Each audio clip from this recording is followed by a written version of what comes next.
Kalau lagi dapat nikmat, jangan jadi sombongnya. Tinggal bilang alhamdulillah. Ya Allah, terima kasih kau titipkan dunia. Jangan sombong. Ini kita kadang-kadang usaha dikit berhasil sombong. Napas pindah ke hidung. Apa ini orang? Lu cuma ketitipan, jadi orang sombong. Orang sombong napasnya dari hidung. Gitu ya kalau ngomong. Jangan subhanallah ya. Ya, kita cuma ketitipan nih aneh beli rumah nih pakai duit aneh. Duit Allah. Gue sih beli mobil nggak nyusahin orang pakai duit sendiri. Duit Allah. Punya duit tuh enak, nikmat, nggak nyusahin orang. Tapi itu nikmat bakal ditanya. Summa la tus'aluna yawma idzin. Oh, jangan tenang-tenang aja. Nggak ada makan malam gratis sama Tuhan. Semua bakal ditanya. Bismillahirrahmanirrahim.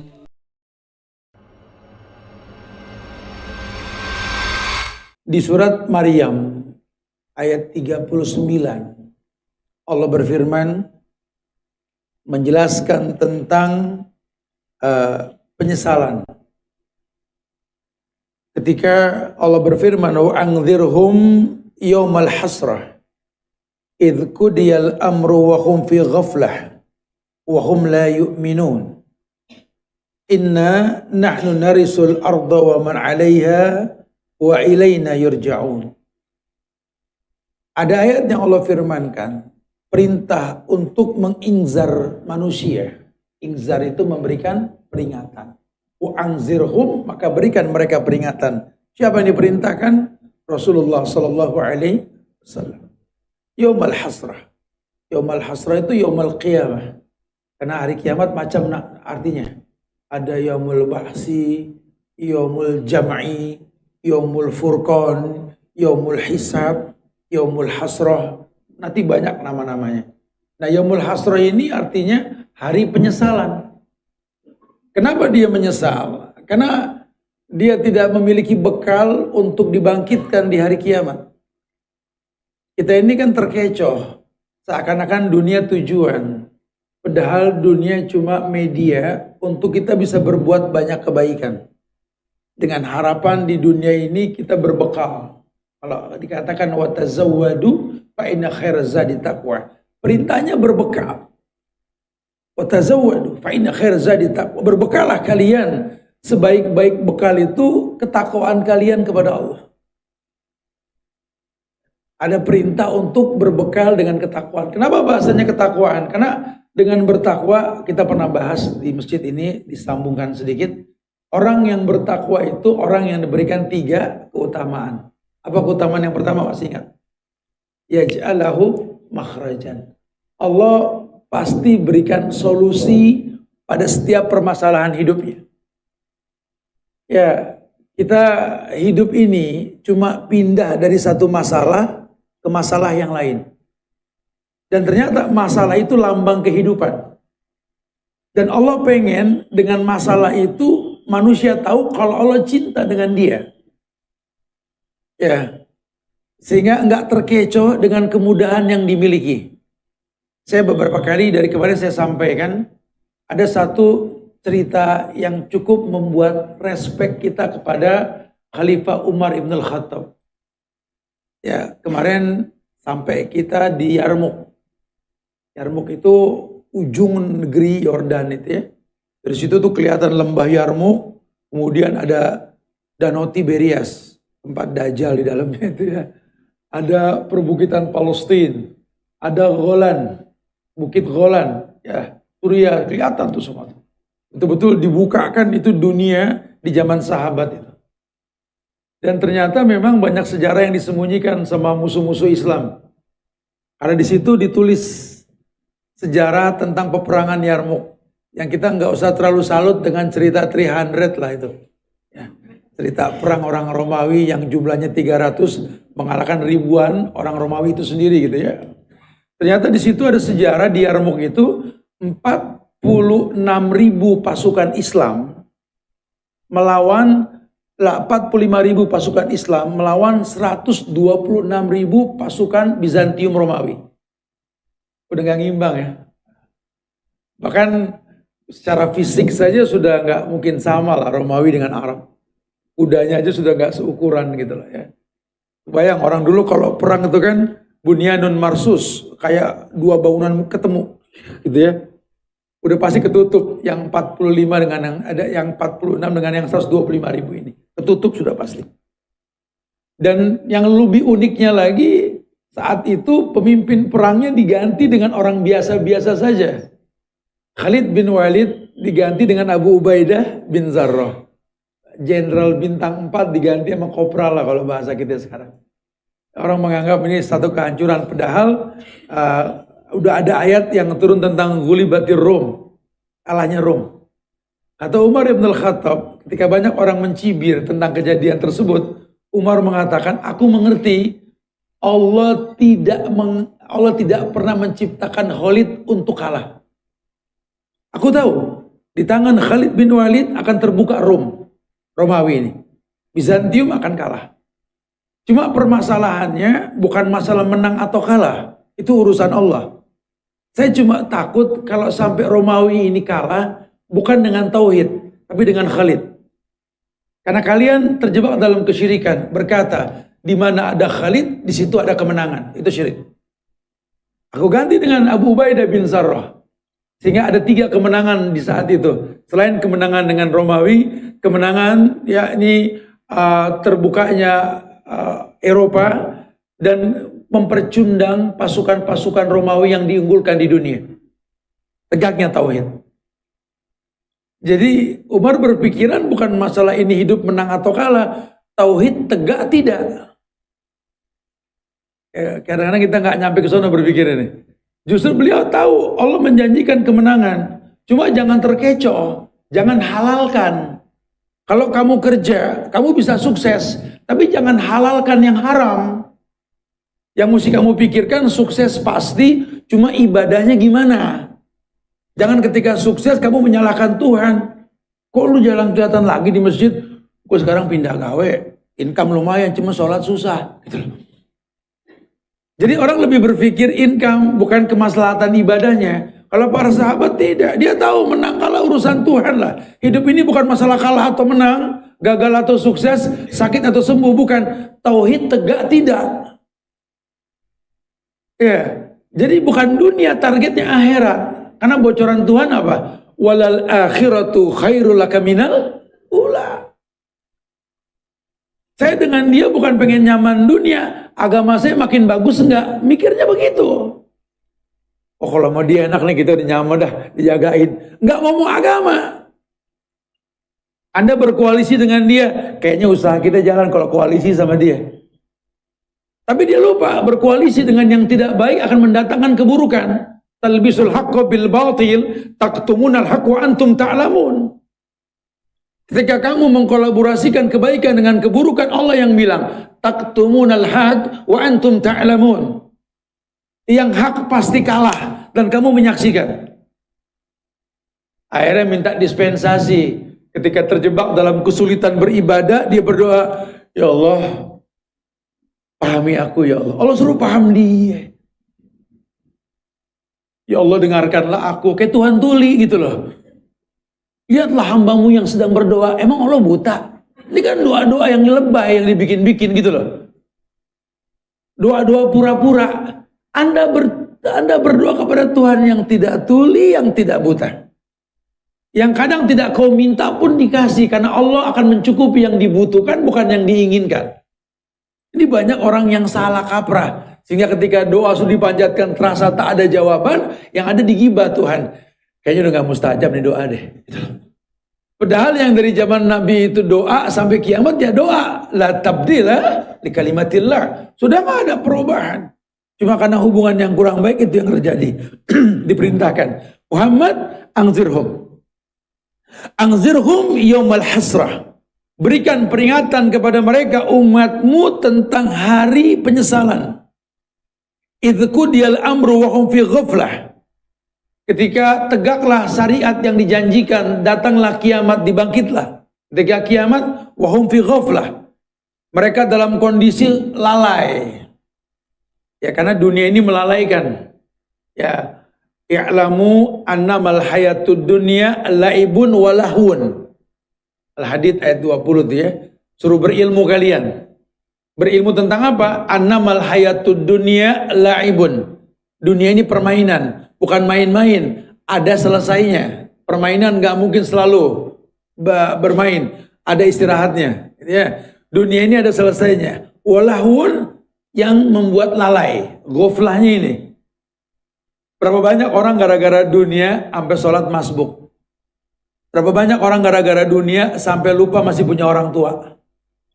Berapa banyak orang gara-gara dunia sampai lupa anak ditinggal di rumah, besar tak kembali kecil. Waktunya bergulir. Hilanglah kebersamaan kita dengan mereka. Berapa banyak orang yang cuma gara-gara dunia sampai lupa naruh Quran. Lu gak ngaji? Pengen sih cuma gue lupa naruh Quran gitu. Ini gara-gara dunia. Tapi gak pernah lupa naruh handphone. Karena mau tidur lihat handphone, bangun tidur lihat handphone, jalan kemana pegang handphone, gak pernah lupa naruh. Padahal orang-orang alim sering mengingatkan cara sahabat baca Quran tuh 5 ayat terjemahkan, 5 ayat terjemahkan. Itu akan menghilangkan kemungkinan penyakit stroke. Kenapa? Karena kalau orang baca 5 ayat terjemahkan, ini otaknya bekerja, selalu melihat cerita dalam Quran. Ada hal baru yang masuk ke memori dia, dan semuanya wa kullan naqussu 'alaika. Menjadi sebuah kisah nyata yang bisa diambil pelajarannya. Makanya dibilang Quran itu hudan, petunjuk, hudan linnas wa bainati minal huda wal furqan. Makanya Quran itu bisa menjadi akhlak. Ketika Aisyah ditanya bagaimana akhlaknya Nabi Muhammad, kata Aisyah, akhlakuhul Quran. Akhlaknya Quran. Makanya ulama bilang, kalau pengen lihat Quran berjalan, lihat Rasul. Itu Quran akhlak yang berjalan. Quran yang berjalan. Kenapa? Semua di Quran ada. Jangan suka merasa spesial dalam masalah. Kayak di dunia cuma godang tat yang begini tat, ujian yang lain gak ngerasain gitu loh. Minta dianggap limited edition dulu gitu. Padahal masalah yang kau rasa pada hari ini, orang dulu pernah merasakan. Anda yang dibikin pusing sama anak mengkelahi antar saudara, Adam sudah ngerasain. Jangan sombong mentang-mentang suaminya orang alim, ulama, ustadz. Aku sih tinggal surganya doang. Lakinya akoh, ulama. Lakinya akoh, ustadz gitu ya. Bininya Nabi Nuh penghuni neraka. Hari gini kan lagi tren nih. Berteman sama ustadz dianggap ustadz gitu ya. Berteman sama bini-bininya ustadz dianggap ustazah gitu ya. Padahal tingkah lakunya subhanallah. Lakinya dakwah kemana-mana, di foto-foto, teriak-teriak ini. Apa nih? Ini terjadi sekarang. Oh kalau aku sih kayaknya nggak ngelihat surga, suamiku begini. Fir'aun, bininya penghuni surga. Kan laki situ sama Fir'aun nggak selevel, betul? Jadi nggak usah takut gitu loh. Nggak usah khawatir ya. Dunia ini alam kemungkinan, makanya yang kita deketin tuh Tuhan, jangan makhluk. Kalau buat Allah nggak ada yang nggak mungkin. Ya ketika orang bingung lihat Nabi Ibrahim dibakar, kebayang nih ya Allah siapa yang mau guyur air, burung pipit pakai patok itu air nggak bakal kalah tuh api. Kan Allah nggak butuh ember sama gayung, betul? Allah tinggal bilang ya nar kuni bardan wassalaman ala Ibrahim. Api kering, dingin. Allah perintahkan, buat Allah nggak ada yang nggak mungkin. Nenek bisa hamil zaman Zakaria. Orang punya penyakit yang nggak punya obat, Nabi Ayub, Allah kasih sehat. Hentakan kakimu keluar air mandi dengan air sembuh, bukan enggak? Kalau buat Allah nggak ada yang nggak mungkin. Makanya jangan sampai menyesal. Kenapa dulu waktu hidup nggak deket sama Allah? Kita cuma disibukin sama urusan dunia yang bakal kita tinggalin dan umur nggak kembali. Lantar ji'al ayyamul lati madat. Harimu nggak kembali. Kau berteman dengan manusia, kau lupa masalahmu hilang karena Allah bukan karena manusia. Ini kan lagi zaman orang senang berkoalisi untuk sebuah target hidup. Ya kalau koalisinya dengan sesuatu yang diharamkan sama Tuhan, hei, kau punya Allah At-Tayyib, Allah yang maha baik, cuma nerima yang baik. Jangan membuat sesuatu yang buruk kepada Allah yang baik, menghayakan hasil yang baik. Tidak akan pernah keburukan mendatangkan kebaikan. Karena kata Nabi, al-jaza bijinsil amal. Balasan itu tergantung perbuatan. Kalau sudah bicara perbuatan, ayat yang maju. Faman ya'mal misqala dzarratin khairan yara, wa may ya'mal misqala dzarratin, itu kata Quran. Ya makanya kalau kita nggak mengembalikan semua ke Quran, entah kemana kita akan sampai pada tujuan yang kita inginkan gitu ya. Perintahkan wa anzirhum yaumal hasrah idz qudiyal amru wa hum fi ghaflah wa hum la yu'minun. Terjadi kiamat, orang nggak nyangka, dia pikir nih umur panjang. Apalagi hari gini orang nganggap kalau yang namanya mati tua, ntar mati tua, nggak ada nyambung tua dengan mati, nggak ada. Tua itu lambang kelemahan, bukan lambang kematian. Kalau mati mah bayi belum lahir aja bisa mati di perut, anak kecil aja bisa mati. Mati mah nggak bicara umur, bicara ajal. Itu pun Allah yang tahu. Kullu nafsin. Kalau pada tahu bangunan-bangunan di gedung bukit-bukit Petra tuh kan, itu pintunya aja sampai 10 meter itu kuburan. Ya, kalau kuburan dulu kan lebih pendek dari orangnya. Kalau orangnya kan dibilangnya 60 hasta ya, sekitar 18 meter orangnya. Tinggi-tinggi. Bukit pun diukir. Umurnya pun di atas 500 tahun. Saya ngelihat kondisi yang seperti itu, ini orang tingginya 18 meter, umur 500 tahun minimal, pada tua-tua. Kalau sombong, zatul imad, orang kaum Samud itu, Allah musnahkannya dengan lengkingan suara, mati sekali. Hujan batu pun mati. Apa yang mau disombongin? Sitin wasab'in, cuma 60-70. Kaki ente 42-43, kaki orang dulu 53-54, subhanallah. Tingginya 18 meter, mati sama Allah. Terus apa yang mau disombongin gitu loh? Apa yang mau kita sombongin? Kullu nafsin dha'iqatul maut. Pokoknya setiap yang bernyawa pasti mengalami kematian. Nah ketika kematian datang ini akan datang penyesalan. Terjadi. Apa Allah bilang? Nahnu narisul arda wa man 'alaiha wa ilaina yurja'un. Kita, kata Allah, narisul ard, yang menciptakan bumi dan fasilitas, kita wariskan sama kalian. Kita cuma pengen kalian itu kembali ke aku. Ayo orang manusia jadi orang kaya, perintahnya jadi orang kaya. Di mana dalilnya Ustaz? Jihad. Kata Nabi, dzirwatus sanamihi al jihadu fis sabilillah. Puncaknya agama itu jihad, kata Nabi, betul? Nah, jihad dalam Quran, al jihadu fis sabilillah bi amwalikum wa bi anfusikum. Jihad yang paling utama dengan harta dan jiwa. Itu perintah jadi orang kaya. Walaupun kaya tidak tuh urusan Tuhan, paling nggak ada usaha. Banting tulang jadi orang kaya. Tujuannya apa? Untuk menaklukkan dunia dengan harta yang kau miliki, bukan buat sombong. Karena Allah sudah bilang, inna nahnu narisul arda wa man 'alaiha. Karena yang kamu dapatkan di bumi, di bawahnya tambang-tambangnya, di atasnya, atau apalah yang kau dapatkan di bumi, inna nahnu narisul arda wa man 'alaiha. Dan semua yang ada di atasnya. Ilaina yurja'un. Tapi ingat, ini semua bisa gak dibalikin ke kita, kata Allah. Kalau lagi dapat nikmat, jangan jadi sombongnya. Tinggal bilang alhamdulillah. Ya Allah, terima kasih kau titipkan dunia. Jangan sombong. Ini kita kadang-kadang usaha dikit berhasil, sombong. Napas pindah ke hidung. Apa ini orang? Lu cuma ketitipan, jadi orang sombong. Orang sombong napasnya dari hidung. Gitu ya kalau ngomong. Jangan subhanallah ya. Ya, kita cuma ketitipan, tat, nih tat, aneh beli rumah nih pakai duit aneh. Duit aneh, duit Allah. Gue sih beli mobil, tat, nggak nyusahin orang pakai duit sendiri. Duit Allah. Punya duit tuh enak, nikmat, nggak nyusahin orang. Tapi itu nikmat bakal ditanya. Summa la tus'aluna yawma idzin. Oh, jangan tenang-tenang aja. Nggak ada makan malam gratis sama Tuhan. Semua bakal ditanya. Fisik kamu yang sehat, yang petang-tang, beting-ting, petang-tang, yang ngacak mulu, seminggu nge-gym ngacak mulu gitu. Terus kalau udah sehat mau ngapain? barbel nih tat, yang kanan 35, nih 32, terus nih kelopak mata sekilo kagak, subuh gak keangkat gitu. Lah kalau keker subuh jarang di masjid, buat apa sehat?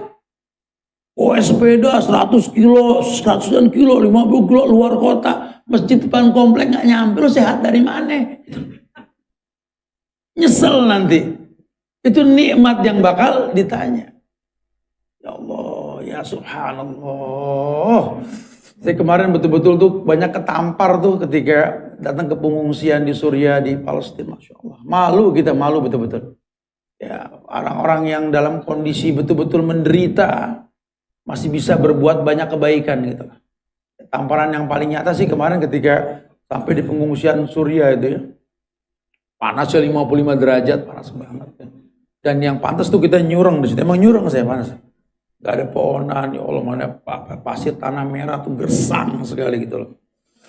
Ya ini nyari air susah, gak lama ada anak kecil datang senyum malah bawa air. Ya Allah. Ini kita di panas 55 nyurang nih ada anak senyum.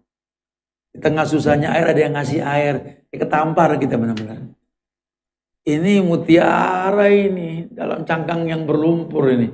Diuji dengan ujian yang berat, penderitaan yang menyakitkan, alam yang ganas, tetap masih bisa senyum, masih bisa berbagi lagi. Masya Allah, banyak hal-hal yang subhanallah. Ya. Tanggung jawab mereka untuk mendidik anak-anak yang jadi korban perang, karena banyak yang kena penyakit kanker ganas gara-gara bom kimia itu. Lucu-lucu. Botak sebagian, ada yang apa, macam-macam. Salah HP nih anak gara-gara orang-orang dewasa yang serakah dengan dunia. Yang lakinya ganteng-ganteng, tuh perempuan cantik-cantik ya Masya Allah. Ganteng, cantik, udah gak peduli dengan kecantikan. Yang dia tahu bagaimana nolong saudaranya, yang dia tahu menghafal Quran. Itu udah jelek, branded, sombong lagi subhanallah. Bener-bener saya kadang-kadang pegel saya ngeliat kayak gitu. Aduh, gue salah planet kali ya, betul. Fabi ayyi ala'i rabbikuma. Maksudnya ke sono larinya gitu loh. Ya Allah, nikmat Allah mana mesti kita dustain. Kita wudhu aja urusan tangan berapa liter kebuang, betul? Di sono tuh orang cuci tangan sampai 3 kali satu air yang sama untuk 3 orang karena susahnya air. Mereka berusaha untuk wudhu itu nyala, buka, matiin. Buka, matiin. Jadi nggak boleh air kebuang. Di kita baru udah ngobrol. Ya apa kabar? Berapa liter nih kebuang gitu. Dan banyak perbuatan mubazir. Mubazir temannya siapa? No, teman dia no. Ya.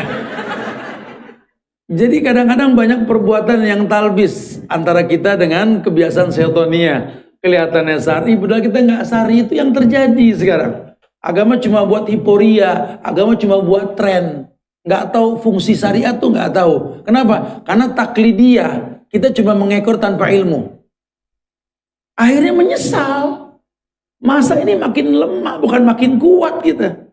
Daya tangkap kita karena yang kita baca ini makin lemah, bukan makin mampu. Nah, waktu-waktu tersebutlah ulama menekankan kepada kita untuk berhati-hati.